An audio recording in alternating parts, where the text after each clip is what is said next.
భయభక్తులు కలిగి ఉండుట జ్ఞానానికి అమూలం. ఓకే, ఏమి నాటాలయ్యా అంటే గాడ్స్ సగాసిటీ. గాడ్స్ సగాసిటీ. సగాసిటీ అంటే అర్థం ఏంటంటే విజ్డమ్, జ్ఞానము అని అర్థమవుతుందండి. దేవుని యొక్క జ్ఞానాన్ని నాటాలి.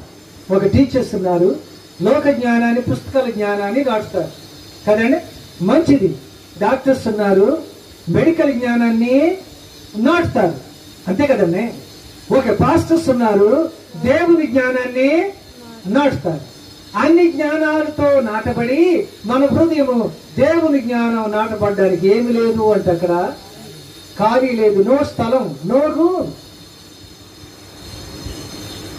No room for God's sagacity, God's wisdom. అసలు యేసు ప్రభు పుట్టిన కాడి నుంచే స్థలం లేదు.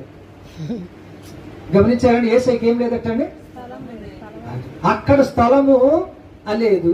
స్థలం పుట్టిన తర్వాత 30 సంవత్సరాలు అయిపోయాక యేసు ప్రభు సువార్త చేసుకుంటూ వెళ్తుంటే ఒక వ్యక్తి, యేసయ్యా నీవెక్కడున్నావు అంటే ఏం చెప్పాడటండి, 30 సంవత్సరాల తర్వాత నాకు పెద్ద బిల్డింగ్ ఉంది చెప్పలేదా?